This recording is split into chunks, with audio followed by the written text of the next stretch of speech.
Meanwhile, more talks are scheduled for the possible amendment of Seoul-Washington free trade deal. Kim Ji-yeon sheds light on what's to come amid growing controversy over a U.S. decision that would hurt Korean manufacturers. Korea and the United States will hold a second round of talks next week on revising their free trade agreement. Korea's Ministry of Trade, Industry and Energy said Friday the talks will be held in Seoul for 2 days, starting next Wednesday.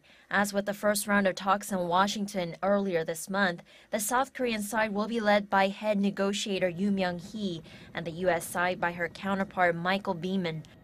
Korea is expected to bring up the surge in import restrictions in the U.S. and the new safeguard measures on washing machines and solar panels, while the U.S. is likely to push for more auto exports to Korea and a lifting of trade barriers. But it doesn't look like progress will come easy.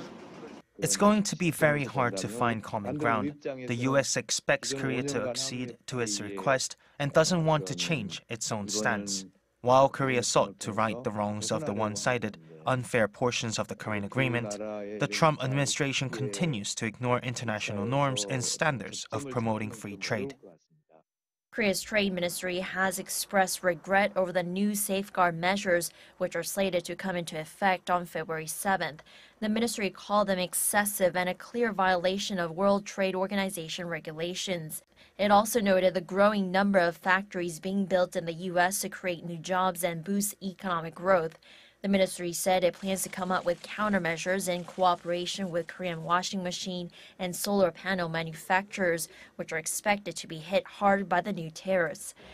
The ministry has notified the WTO that it has asked the U.S. for consultations on the matter. Under the safeguard measures, a 20% tariff will apply to the first 1.2 million imported washers in the first year, and a 50% tariff will be imposed on any machines over that number. The tariffs will be reduced every year for 3 years down to 16% and 40% respectively. A 30% tariff will be applied to imported solar panels after the first 2.5 gigawatts in the first year, falling to 15% by the fourth year. Kim Ji-yeon, Arirang News.